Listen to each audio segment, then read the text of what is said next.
ভালো আছি, অনেক তুমি দিন কেমন পর আছো? স্যালনে। হ্যাঁ, তো হেয়ার কাট করতে বহুত রাফ হয়ে গেছে রে হেয়ার। প্রচুর মানে স্ট্রেট করার পর একদম মেনটেন করার একদম ইয়েই হয় না। কোথায় করবো, সারাদিন কাজেই বিজি থাকি। তাও অনেকটা গ্রোথ হয়েছে হেয়ারে। অনেক ছোট ছিল আগে। কি হেয়ার কাট করবি বল?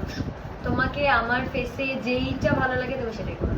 তুই আমাকে বলেছিলিস আই থিঙ্ক বব কাটের মধ্যে। হ্যাঁ, বব আর উলফের মানে একটু হ্যাঁ, মিক্সচার mix টাইপ। up। আচ্ছা, লেয়ার ফেস ফ্রেমিং চাইছিস, ফেসটা যাতে একটুখানি সামনেটা একটু এনহান্স হয়। হ্যাঁ হ্যাঁ, একদম মানে আচ্ছা। যেন একটু মনে হয় একটু একটু ফ্ল্যাট changes, change চেঞ্জেস লাগে। যেন মনে হয়। আচ্ছা আচ্ছা, এমনি তো স্ট্রেট আছে হেয়ারে, তো তো আমি চেষ্টা করছি স্ট্রেট হেয়ারের মধ্যেই যেটুকু আর কি কাটিংটা করার।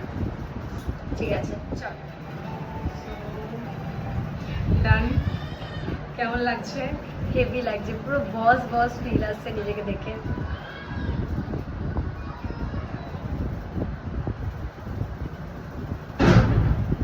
সামনে কার্টেন ব্যাংস করে দিয়েছি, যেটা বলছিলি স্পেস ফ্রেমিং, একটু চেঞ্জেস প্লাস উলফের একটু মিক্স আছে এবং বব কাট আছে। হেভি লাগছে, হেভি মানে চুলে যতটা লেন্থ চেয়েছিলাম লেন্থটা ততটাই আছে, একদম ছোট length হয়নি আমি একদম ছোট করি আর একদম পারফেক্ট, একদম পারফেক্ট আছে। কেমন ট্রান্সফরমেশন লাগছে? হেভি বলে ভালো লাগছে তো? অনেকদিন পর হেয়ার কাট করলাম আমি।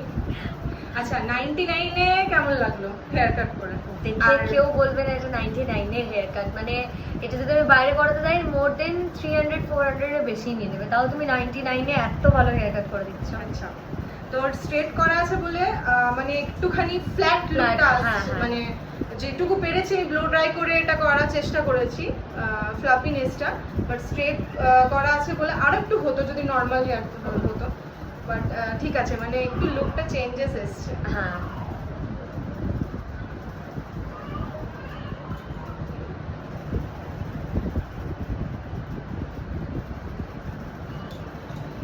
হ্যাপি? একদম হ্যাপি।